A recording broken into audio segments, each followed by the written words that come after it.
ఆ పాము చనిపోతే ఎంత దోషం అంటుకుంటుందో నీకు తెలుసా? జన్మ జన్మలకి ఆ పాపం పోదు. నీకే కాదు, తరతరాలకి కూడా పోదు. ఆ పాపం అంటుకుంటుంది, తెలుసా నీకు? ఊరుకో హర్ష. నువ్వు కూడా వాళ్ళ పక్కన చేరి బాగా తయారయ్యావు. ఇలా దీన్ని వదిలేయడం కరెక్ట్ కాదని ముందు నువ్వు తెలుసుకో. సరే, నువ్వు నేను కాదు, అందరూ తెలుసుకుందాం. ఇలాంటి అనుకోని సంఘటనలు మన ఇంట్లో జరిగినప్పుడు ఏ నిర్ణయాలు వ్యక్తిగతంగా మనం ఎవరు తీసుకోకూడదు. తీసుకోవాల్సింది మన రాజగురువు గారు.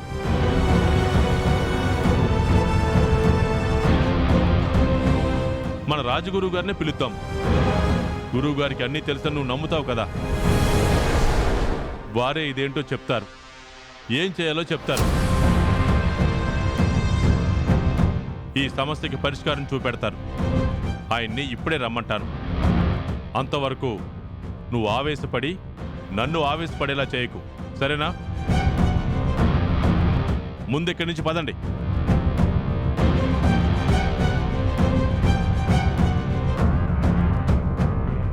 వస్తారుగా, నీ నాటకం బయటపడుతుంది. అప్పుడు నీ సంగతి చెప్తా.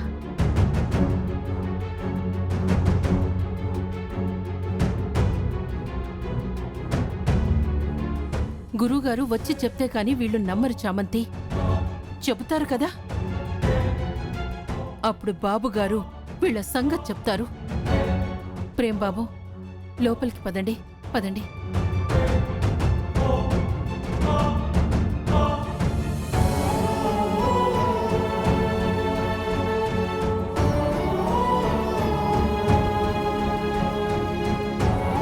అమ్మని మొరపెట్టుకుంటే నువ్వు వచ్చావు అనుకుంటున్నాను. అందుకేనా నాగమ్మ? నాకేం అర్థం కావడం లేదు. రాజగురు వచ్చే వరకు ఈ అయోమయం పోయేలా లేదు. అన్నింటికి నువ్వే దిక్కమ్మా.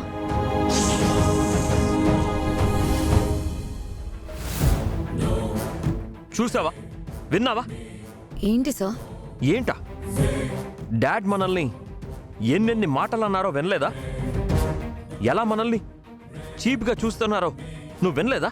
ఓ, మీరు అదే అంటున్నారా సార్? మరి ఇంకేమనుకుంటున్నావు రోజా? ఇదంతా అసలు నీ వల్లే జరుగుతుంది. నేనేం చేశాను సార్? ఆ రోజే మనం ఈ కొంపలో నుంచి వెళ్ళిపోయి ఉంటే ఇన్ని అవమానాలు ఉండేవి కావు. రోడ్డు మీద ఉండేవాళ్ళం. కరెక్టే కదా రోజా? పెద్ద వీళ్ల పరువేదో పోతుందని నువ్వన్నావు. నిన్నేదో తప్పుగా జనాలు అనుకుంటారని ఉందామన్నావు. ఇప్పుడేమైంది? నోరెత్తితే పాపం అయిపోతుంది, మాట మాట్లాడితే నేరం అయిపోతుంది. నోటికి ప్లాస్టర్ వేసుకుని బతకాలంటున్నారు. ఆ మాట ఎప్పుడు అన్నారు సార్? మనకి పెట్టిన గడ్డికి అర్థం అదే. మావయ్య గారు మనల్ని అలా అనలేదు సార్, నార్మల్గా అన్నారు అంతే. ఇలా సర్ది చెప్పుకోవడం ఎక్కడ నేర్చుకున్నావు రోజా? మరి నీతో వంత పడితే పోదా ఉంటావు కదా. ఉపేంద్ర గడికి 100 కోట్లు ఇవ్వకుండా వెళ్ళి అడుక్కు తినాలా? మాట్లాడవేంటి రోజా? ఇంకా మాటలు పడుతూ మనం ఉండొద్దు రోజా. మనకేమన్నా గతి లేదా ఏంటి? You are a princess.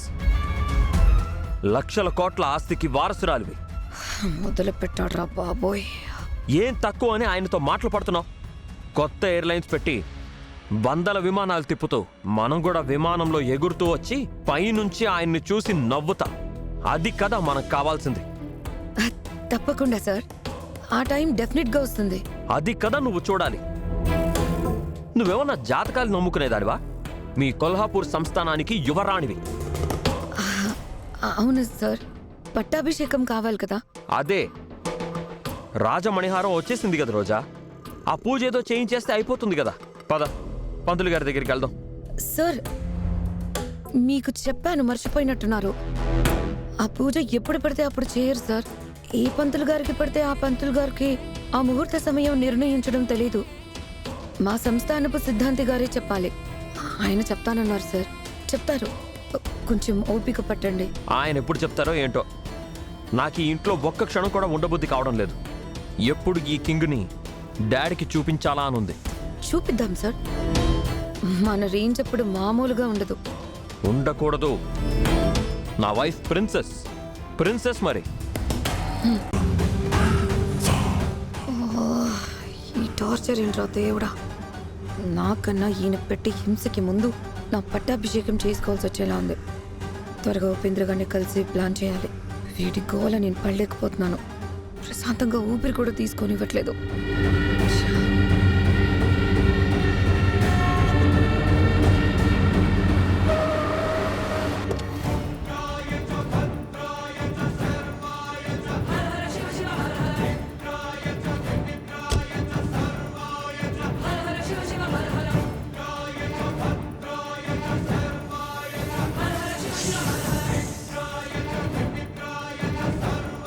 నమస్కారం గురుగారు.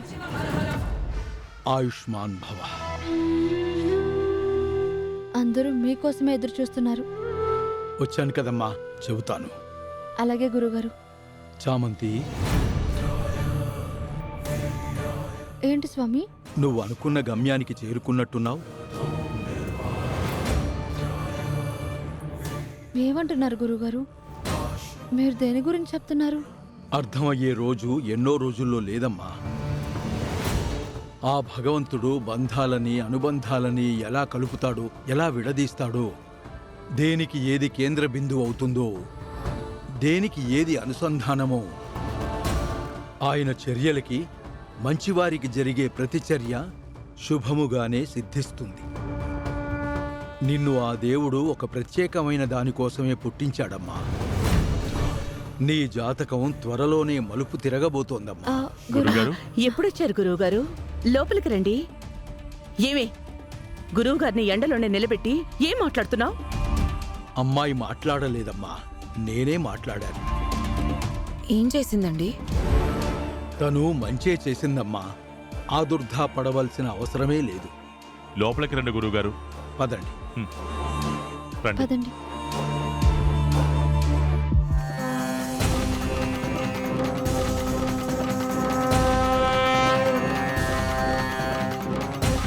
ఎందుకు పిలిచారో అర్థమైంది హర్షవర్ధన్. మీ ఇంట్లో వెలసిన ఆ పుట్ట గురించే కదా?